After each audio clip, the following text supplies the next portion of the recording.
And that with the fact that if you've got people in a boat who are nodding in unison, say 12 sailors, as well as the rowing action, if they nod like this in unison, then that is contributing to the energy supply. There is a flaw in your argument. The argument is, first of all, that this business of equal and opposite reactions, and Newton's laws, if you nod, you're producing an action down, that produces an action upwards, which might make the boat jump out of the water, which wouldn't be very helpful as far as propulsion is concerned. That's if you're on the surface of the water. If you're in a submarine?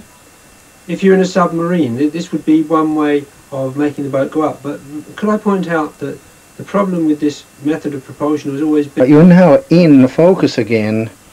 It should be ready to record and it should be ready to go.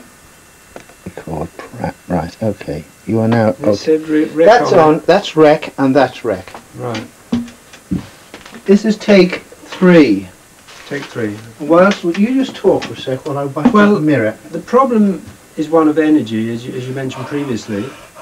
This type of energy, which is going from A to B, if we imagine that the chin of the rabbi starts at point A and finishes at point B, the distance that the chin falls is a measure of the potential energy which we get of the chin.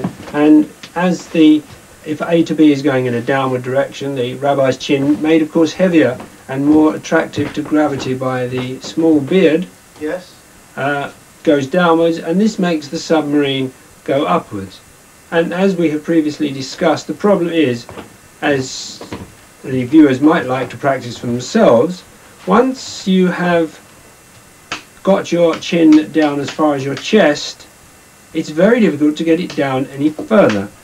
I suppose those of you who think laterally could then say to me, well, we could take our whole bodies down to the floor, but of course you can do that, and yes, that will produce the extra potential energy.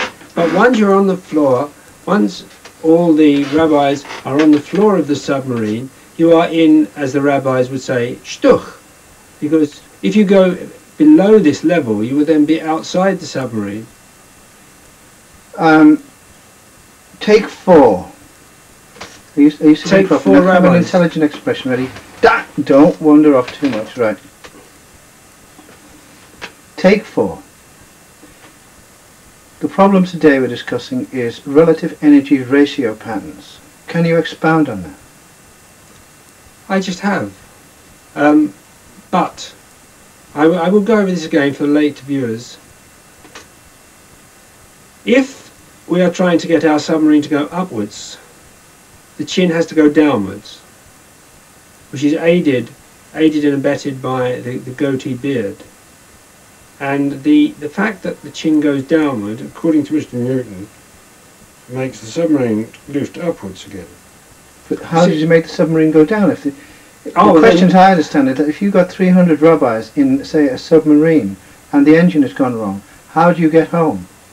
Well, they have to shake their heads. Assume which direction. Let's assume that they are heading in a westerly direction. The submarine is heading in a westerly direction. They all in unison have to move their heads rapidly to the left. But that's not nodding.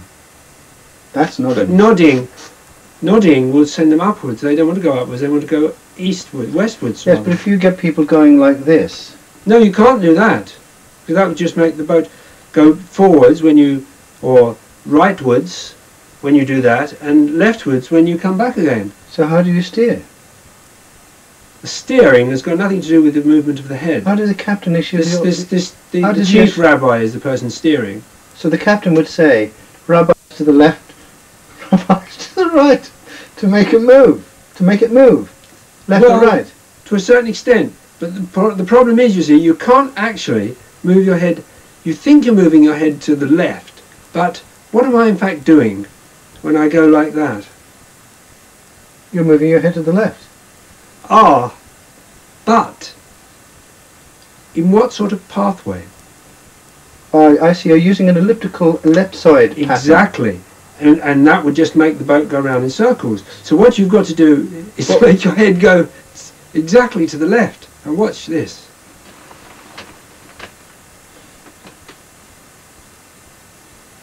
Yes, but the trouble with that is I'm now can't see. I'm now can't see, which is... So the ear has got to move along a straight path eastwards, yes, in order to the submarine to move. So let's assume this. Let's assume first of all that a submarine is, say, exactly 100 nautical miles off New York, and it has to get back to New York. Yes. Now, if you've got 1,000 rabbis, that's going eastwards. All right. Well, if you've got 1,000 rabbis in it, now, yes. if another way of doing the captain of the submarine says, "Rabbis ahead," that means they're all going to be nodding in. They've got to get their heads ready. Right. Now that means that the submarine is going to go backwards. No, it's going to go up and down. So how do they go forward? Okay, I will tell you how. First of all, it cannot, as I've been trying to patiently explain to you, there is no way of moving your head in a straight line to the left continually.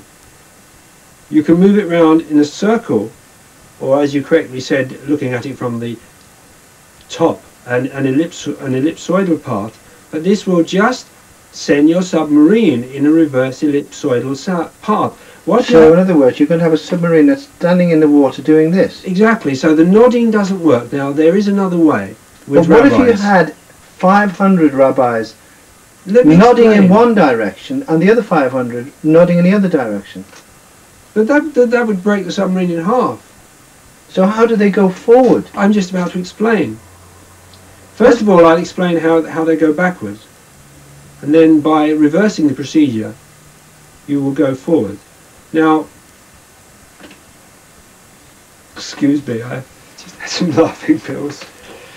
As you know, rabbis have prayer books with them, called prayer books, and they're in Jewish. Now, if these prayer books are put in the torpedo tubes, excuse me, and shot out at great velocity, this will send the submarine backwards. But of course you have to have a large supply of prayer books. Well, why don't they just fire the stern torpedo tubes? Oh, do they? I didn't realise. It's the forward momentum that we're talking about. Yes, here, yes. I mean, you can imagine, you've got 1,000 rabbis in a submarine as well as the crew, because you're not going to be able to have rabbis telling technicians what to do, especially if they're talking in Yiddish or Jewish. Or Israeli. Hebrew, I think they in Hebrew. If they're saying to a bloke, say, from Brooklyn, who's used to, say, a second in command saying 40 degrees starboard, 20 degrees left, or something like that. No, I think you're ignoring